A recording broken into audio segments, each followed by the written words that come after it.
नमस्कार, आप देख रहे हैं गुड न्यूज टुडे। आपके साथ मैं हूं शुभम सिंह। नीतीश कुमार 4 साल में तीसरी बार शपथ लेकर एक बार फिर से बिहार के मुख्यमंत्री बन गए हैं। एनडीए में उनकी वापसी की बीजेपी घर वापसी बता रही है और कांग्रेस को जिम्मेदार बता रही है, तो नीतीश भी महागठबंधन छोड़ने के बाद बात कर रहे हैं कि मुक्ति मिल गई है, अब कहीं नहीं जाएंगे।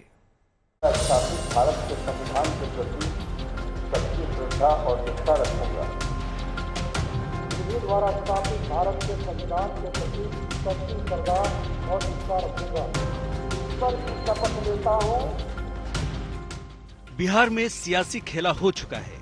नीतीश कुमार लालू का दामन छोड़कर एनडीए के पाले में शामिल हो चुके हैं। शाम को हुए समारोह में नीतीश कुमार ने 9वीं बार बिहार के मुख्यमंत्री पद की शपथ ली।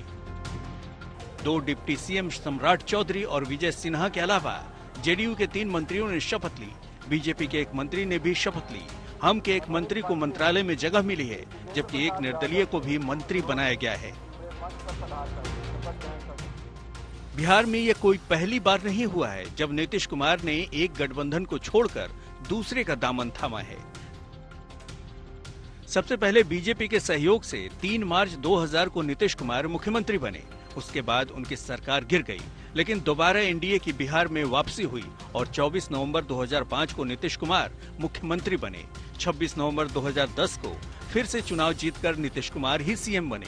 अभी भी एनडीए के साथ ही थे नीतीश कुमार। बीजेपी और सहयोगी दलों के साथ नीतीश कुमार ने बिहार विधानसभा चुनाव में जीत हासिल कर सरकार बनाई, लेकिन महज कुछ दिनों के बाद नीतीश कुमार ने एनडीए का दामन छोड़कर लालू की पार्टी आरजेडी के सहयोग से महागठबंधन की सरकार बना ली। लेकिन 2 साल भी नहीं बीते थे कि नीतीश कुमार ने फिर पलटी मारी और 27 जुलाई 2017 को एनडीए के सहयोग से बिहार में सरकार के मुखिया बन गए।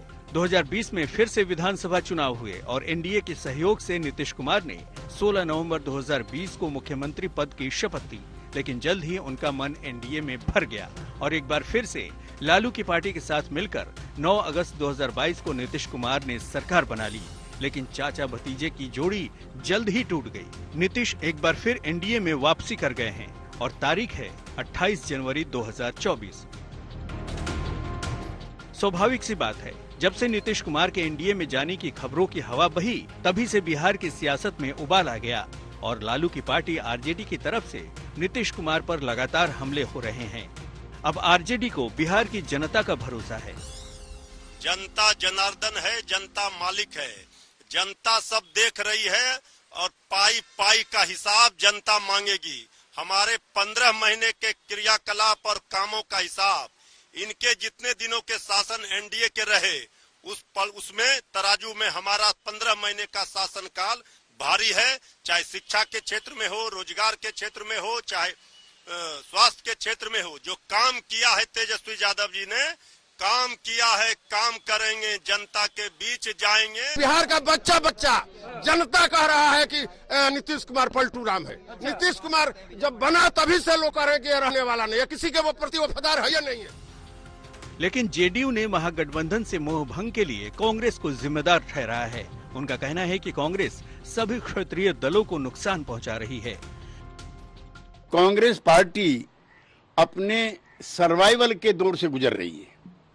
पिछले 2 लोकसभा चुनाव में नेता प्रतिपक्ष के लायक भी उनके पास सांसद नहीं थे, लिहाजा वो क्षेत्रीय जो नेतृत्व है इन दलों का, उनको समाप्त करना चाहते हैं।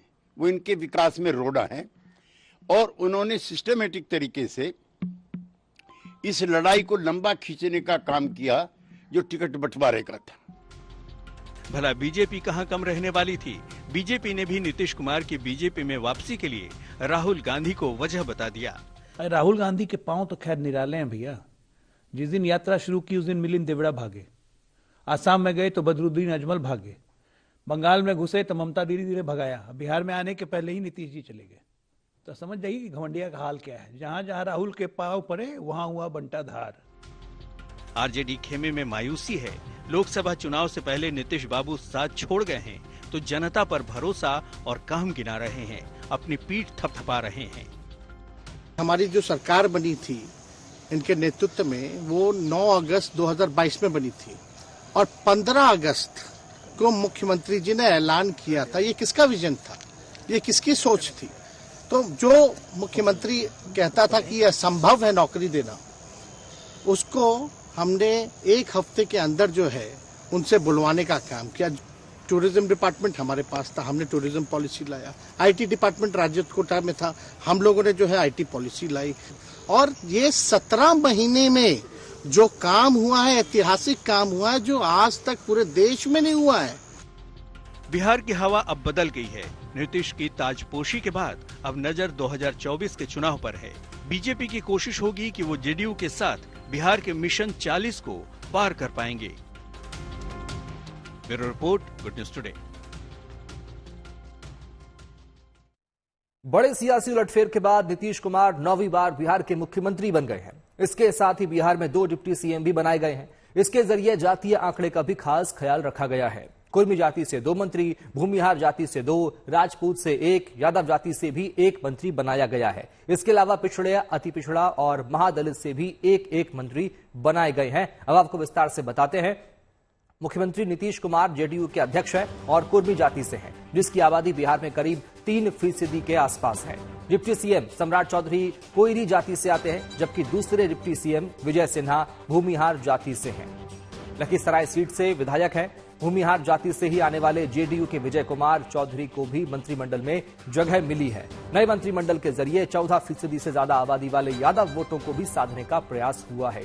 जेडीयू के विजेंद्र यादव को नीतीश की नई सरकार में मंत्री पद मिला है। बीजेपी के कोटे से मंत्री बने प्रेम कुमार अति पिछड़े समाज से हैं, गया शहर से विधायक है, जबकि श्रवण कुमार कुर्मी जाति से आते हैं, नालंदा से विधायक है। हम पार्टी के यानी हिंदुस्तान अवाम मोर्चा पार्टी के संतोष कुमार सुमन महादलित समाज से आते हैं। निर्दलीय विधायक सुमित कुमार सिंह राजपूत समाज से आते हैं, चकाई से विधायक है। 1 अति पिछड़ा और 1 महादलित को भी मंत्रिमंडल में जगह मिली है। सियासी हलचल के बाद अब समय है अयोध्या धाम का रुख करने का। प्राण प्रतिष्ठा के बाद से ही अयोध्या में भक्तों की भारी भीड़ उमड़ रही है। भक्त रामलला के दर्शन के बाद खुद को बेहद सौभाग्यशाली मान रहे हैं। श्रद्धालु रामलला के दर्शन तो कर ही रहे हैं, इसके साथ में रामलला को दिल खोलकर दान भी दे रहे हैं। यही वजह है कि महज 5 दिन में रामलला का खजाना अरबों में पहुंच गया है।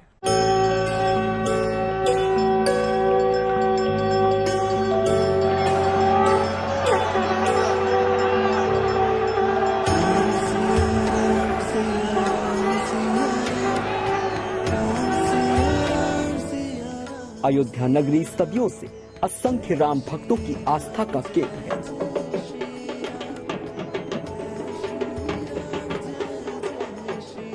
अब नए राम मंदिर में रामलला की प्राण प्रतिष्ठा के बाद तो भक्तों के अंदर मानो नव ऊर्जा का संचार हो गया है। आस्था और भक्ति के बिखरते कई रंगों के साथ देश भर से श्रद्धालु राम धाम पहुंच रहे हैं। अयोध्या धाम में देश दुनिया से आए भक्तों का तांता लगा हुआ है। श्रद्धालु बड़ी संख्या में भगवान राम के दर्शन तो कर ही रहे हैं, साथ ही बढ़ चढ़कर दान भी कर रहे हैं। राम भक्तों ने रामलला पर पैसों की बारिश कर दी है। राम मंदिर के लिए देश से ही नहीं बल्कि विदेशों से भी छप्पर फाड़ कर चंदा आ रहा है। ऑनलाइन और ऑफलाइन दोनों माध्यमों से ही राम मंदिर में दान लिया जा रहा है। आंकड़ों के हिसाब से देखें तो रामलला दर्शन के प्रथम दिन 2 करोड़ 90 लाख का दान मिला। 24 जनवरी को 2 करोड़ 43 लाख का, 25 जनवरी को 8,50,000 का, वहीं गणतंत्र दिवस के दिन यानी 26 जनवरी को 1 करोड़ 15 लाख रुपए दान में मिले हैं। रामलला की प्राण प्रतिष्ठा के बाद से ही आम लोगों के लिए खोले जाने के बाद से ही राम मंदिर में श्रद्धालुओं की भारी भीड़ देखने को मिल रही है। रामपथ और मंदिर परिसर के आसपास सुबह से ही श्रद्धालुओं की लंबी कतार देखने को मिल जाती है। कड़ाके की ठंड, घना कोहरा और शीतलहर के बावजूद भक्तों का उत्साह चरम पर है।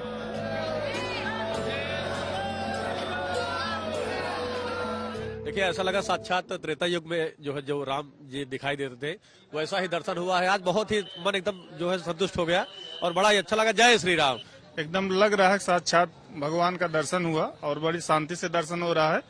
हमने रामलला का जो मूर्ति देखा, जिस तरीके से रामलला मुस्कुरा रहे थे, लग रहा है पूरा देश मुस्कुरा रहा है। जहां राम नगरी की सुबह शाम राम नाम के साथ होती रही है, वहीं आजकल तो मानो अयोध्या में राम लहर भक्ति की नाव पर सवार है। रामलला की एक झलक पाने के लिए मानो आस्था का महाकुंभ रामनगरी में उमड़ रहा है। यही वजह है कि 22 जनवरी को प्राण प्रतिष्ठा के कार्यक्रम से 27 जनवरी तक करीब 15 लाख श्रद्धालुओं ने बालक राम के दर्शन कर लिए हैं, जबकि आंकड़ा लगातार बढ़ रहा है। जन्म से लेके शून्यकाल तक के लिए राम होते हैं, इसलिए उसका कोई उदाहरण नहीं हम दे पाएंगे। और धन्य है वह जो लाल जो है जिन्होंने इस मंदिर को कुरेद करके बनाया है अपनी कारीगरी से। मैं सिर्फ एक ही चीज कहना चाहूंगा, श्री राम जानकी बैठे हैं मेरे सीने में। इसमें कोई दो राय नहीं कि रामनगरी जहां श्रद्धालुओं से गुलजार है, वहीं रामलला के प्रति श्रद्धा अपरंपार है। भक्तों के बीच उमंग, उत्साह, रामलला के प्रति प्रेम, विश्वास और भक्ति की ऐसी जीती जागती तस्वीर आगे भी दिखती रहेगी। अयोध्या से आशीष श्रीवास्तव के साथ bureau report, good news today. एक तरफ भक्त रामलला को दिल खोलकर चढ़ावा चढ़ा रहे हैं, तो वहीं दूसरी तरफ रामलला के लिए उपहार भी अयोध्या पहुंच रहे हैं। इसी क्रम में उत्तर प्रदेश के पीलीभीत में तैयार की गई दुनिया की सबसे लंबी बांसुरी भी अयोध्या पहुंची है। जानिए 21 फीट लंबी इस खूबसूरत बांसुरी की खासियत इस रिपोर्ट में। अयोध्या में प्राण प्रतिष्ठा के बाद लगातार श्रद्धालुओं का कुछ न कुछ उपहार के जरिए अपने श्री राम को समर्पित करने का सिलसिला जारी है। और ऐसे में आज विश्व की सबसे बड़ी बांसुरी, सबसे लंबी बांसुरी जिसकी 21 फीट लंबाई है, वो अयोध्या पहुंची है, जो श्री राम को समर्पित की गई है। ये बांसुरी पीलीभीत से आई है, चूंकि पीलीभीत में बांसुरी का काम होता है और वहां के जो श्रद्धालु हैं उन्होंने इस बांसुरी को श्री राम के चरणों में समर्पित किया है। क्योंकि जिस तरीके से जैसे ही लोग श्रद्धालुओं को पता लगता है वो कुछ ना कुछ उपहार के रूप में श्रद्धा भाव के साथ लेकर अयोध्या सीधे पहुंच रहे हैं। और ये बांसुरी जो विश्व की सबसे बड़ी बांसुरी है, उसको लेकर अब अयोध्या के धाम पहुंचे हैं।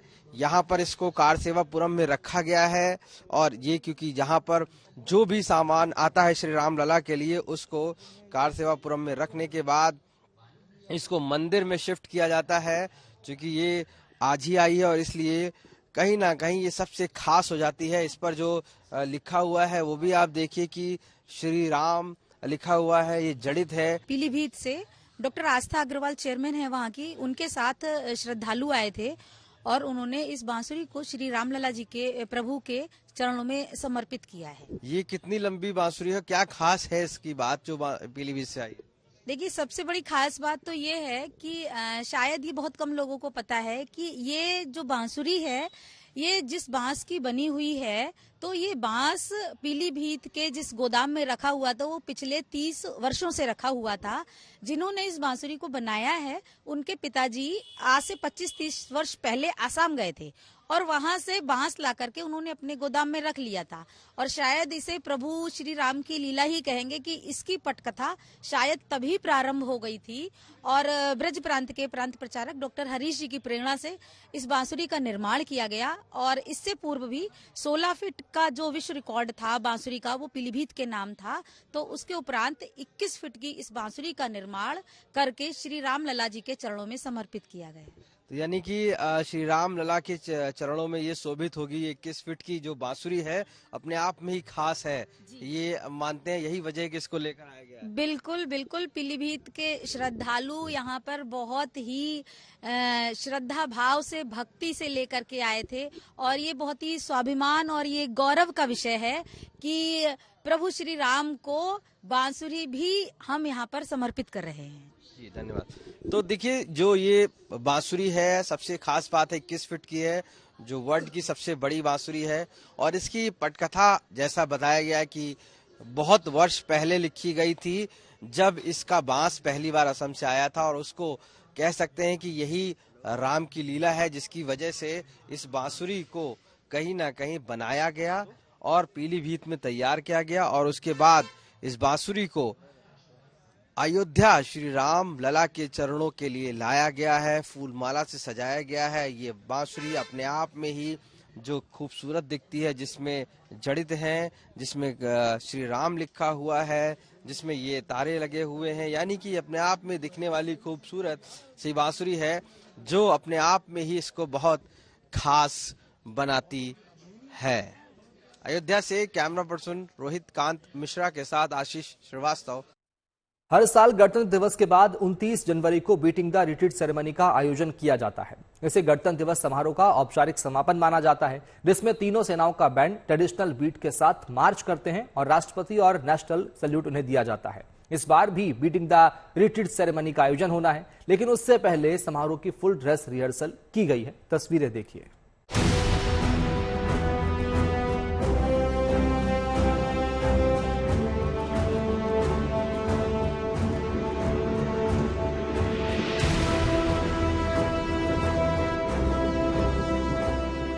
देश की आन बान और शान की ये तस्वीरें देखिए।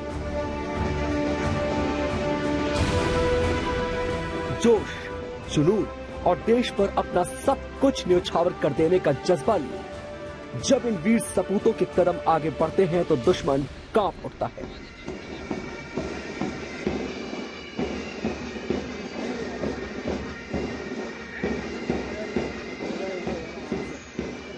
ये वो तस्वीरें हैं जिन्हें देखकर हर हिंदुस्तानी का सीना गर्व से चौड़ा हो जाए।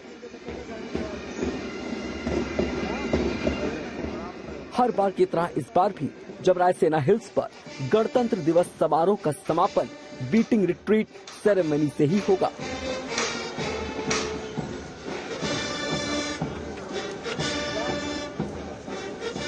आर्मी बैंड जब कर्तव्य पथ पर देशभक्ति की धुन बजाएगा तो पूरा समा देशभक्ति के रंग में रम जाएगा।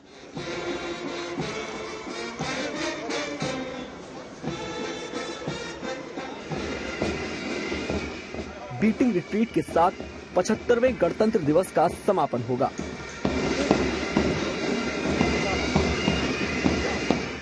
लेकिन उससे पहले कर्तव्य पथ पर बीटिंग रिट्रीट सेरेमनी का फुल ड्रेस रिहर्सल किया जाएगा। समारोह की शुरुआत अग्निवीर धुन के साथ की जाएगी।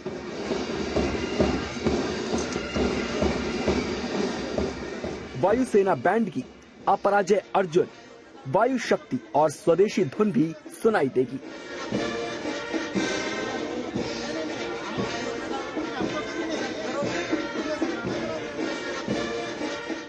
एकला चलो रे और हम तैयार हैं जैसी धुनें पूरा माहौल देशभक्ति से भर देंगी।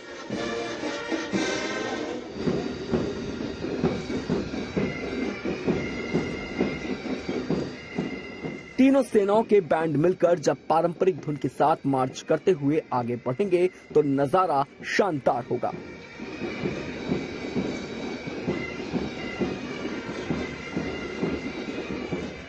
मिलिट्री बैंड मनमोहक धुनों पर मार्च करते हुए राष्ट्रपति को संगीतमय सलामी देगा। इसके लिए राष्ट्रपति की बग्घी को भी इस ड्रेस रिहर्सल में लाया गया।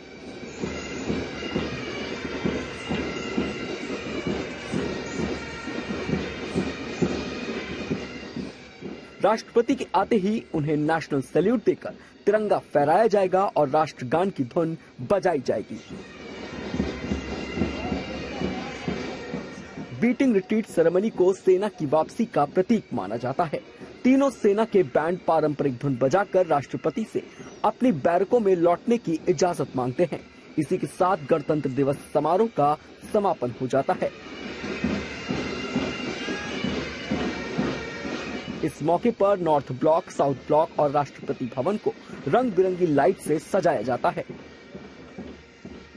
बीटिंग रिट्रीट सेरेमनी 300 साल से भी ज्यादा पुरानी है। भारत के अलावा ब्रिटेन, कनाडा, अमेरिका समेत दुनिया के कई देशों में बीटिंग रिट्रीट सेरेमनी होती है। भारत में इसकी शुरुआत 1950 के दशक में हुई थी।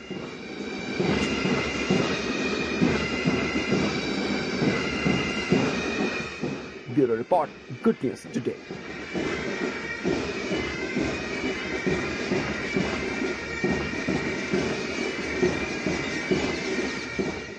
और इसी के साथ फिलहाल इतना ही। आप देखते रहिए गुड न्यूज टुडे। नमस्कार।